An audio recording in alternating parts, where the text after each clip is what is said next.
మేడ్చల్ జిల్లా మల్లంపేటలో ప్రభుత్వ భూమి కబ్జా చేసి అందులో విల్లా నిర్మించిన లక్ష్మీ శ్రీనివాస కన్స్ట్రక్షన్స్ ఎండీ విజయలక్ష్మికి కోర్టు రిమాండ్ విధించింది. మల్లంపేటలో అక్రమంగా విల్లాలు నిర్మించి అమ్మారనే ఆరోపణలు రావడంతో ఆ విల్లాలు హైడ్రా అధికారులు కూల్చేస్తారు. దీంతో తమకు నష్టపరిహారం ఇప్పించాలని బాధితులు పోలీసులకు ఫిర్యాదు చేశారు. ఈ క్రమంలో విజయలక్ష్మిని పోలీసులు అరెస్ట్ చేసి దుండిగల్ పిఎస్కు తరలించారు. అనంతరం కోర్టులో హాజరుపరచగా కోర్టు విజయలక్ష్మికి 14 రోజుల పాటు రిమాండ్ విధించింది. ఇక పూర్తి సమాచారం ఇచ్చేందుకు మా కరెస్పాండెంట్ కుమార్ లైవ్లో జరుగుతారు. కుమార్, ఇంకా ఏం చెప్పింది కోర్టు?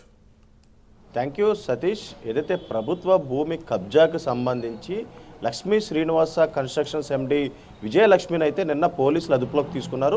ముఖ్యంగా ఆమెపై దుండిగల్ పిఎస్లోని 7 కేసులు నమోదవగా నిన్న తెల్లవారుజామున విదేశాలకు పారిపోయేందుకు ప్రయత్నించారు. ఈ నేపథ్యంలోనే ఆమెపై లుకౌట్ నోటీసులు ఉన్న నేపథ్యంలోనే ఇటు ఎయిర్పోర్ట్లో ఇమిగ్రేషన్ అధికారులు ఆమెను అదుపులోకి తీసుకుని ఇటు దుండిగల్ పిఎస్ పోలీసులకైతే సమాచారం ఇవ్వడంతో కూడా పోలీసులు అయితే అక్కడికి చేరుకుని ఆమెనైతే అదుపులోకి తీసుకున్నారు.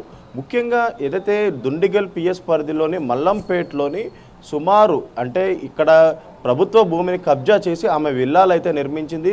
ఒక్కొక్క విల్లా కూడా 1 కోటికి పైగా విక్రయించింది. ముఖ్యంగా ఏదైతే ఈ సర్వే నెంబర్ 170/2, 170/3, 170/4 అలాగే 170/5 ఈ సర్వే నెంబర్లోని 15 ఎకరాల భూమిని గతంలో స్వతంత్ర సమర యోధులకైతే అప్పటి ప్రభుత్వం అయితే కేటాయించింది. కాలక్రమేణా అది మెల్లగా కూడా ఇటు లక్ష్మీ శ్రీనివాస కన్స్ట్రక్షన్స్ ఎండీ విజయలక్ష్మి కూడా ఆమె దాన్ని అయితే కొనుగోలు చేశారు. ఆ తర్వాత ముఖ్యంగా అక్కడున్న 15 ఎకరాల్లోని 3 ఎకరాల్లోని 65 విల్లాలకైతే హెచ్ఎండిఏ ద్వారా పర్మిషన్ పొంది సుమారు 300 విల్లాలు అయితే నిర్మించడం జరిగింది. వీటన్నిటిని కూడా సుమారు 1 కోటికి పైగా అయితే విక్రయించారు. ఈ నేపథ్యంలోనే ఎప్పుడైతే తెలంగాణలో హైడ్రా ఏర్పడిందో అప్పటి నుంచి కూడా ఇటు విజయలక్ష్మిపై అనేక ఆరోపణలు వస్తున్న నేపథ్యంలోనే ఆ విల్లాల కన్స్ట్రక్షన్కి సంబంధించి కూడా అనేక వస్తువులు వాళ్ళకి కల్పిస్తామంటూ కూడా మోసం చేశారంటూ కూడా ఇటు హైడ్రా అధికారులకైతే బాధితులు అయితే ఫిర్యాదు చేసిన నేపథ్యంలోని ముఖ్యంగా హైడ్రా అధికారులు అక్కడ వెరిఫై చేసిన తర్వాత అక్కడ 11 విల్లాలను అయితే కూల్చివేయడం జరిగింది.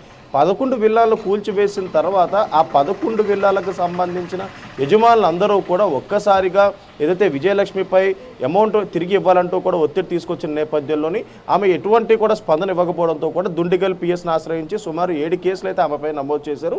ఈ నేపథ్యంలోనే ఆమె నిన్న ఉదయం తెల్లవారుజామున శంషాబాద్ ఎయిర్పోర్ట్ నుంచి విదేశాలకు వెళ్ళిపోవడానికి ప్రయత్నించిన క్రమంలోని ఆమెపై లుకౌట్ నోటీసులు అయితే పోలీసులు అయితే జారీ చేశారు. ఈ నేపథ్యంలోని ఇమిగ్రేషన్ అధికారులు కూడా ఆమెని దుండిగల్ పిఎస్ పోలీసులకు అయితే అప్పగించడం జరిగింది. ఆమెని పోలీసులు అదుపులోకి తీసుకున్న తర్వాత దుండిగల్ పిఎస్కి అయితే తరలించారు. అక్కడ నుంచి వైద్య పరీక్షలు నిర్వహించిన తర్వాత కోర్టులో హాజరుపరిచారు. ప్రస్తుతం ఆమెకి 14 రోజులు రిమాండ్ అయితే విధించడంతో కూడా అక్కడి నుంచి నేరుగా చంచలగూడ జైలుకి అయితే తీసుకెళ్లడం జరిగింది. ముఖ్యంగా ప్రభుత్వ భూమిని కబ్జా చేయడమే కాకుండా ఇక్కడ ఎఫ్టీఎల్ బఫర్ జోన్లో కూడా ఈ నిర్మాణాలన్నీ చేపట్టినట్లు కూడా అధికారులు అయితే చెప్తున్నారు. ముఖ్యంగా అప్పట్లోని హెచ్ఎండిఏ అధికారుల పాత్రపై ఇప్పుడు ఏదైతే ప్రజలు కూడా వాళ్ళ పాత్రపై భిన్నాభిప్రాయం అయితే చెప్తున్న నేపథ్యంలోని వాళ్ళపై కూడా ఎంక్వైరీ జరగాలంటూ కూడా ప్రజాభిప్రాయం అయితే తెలుస్తుంది.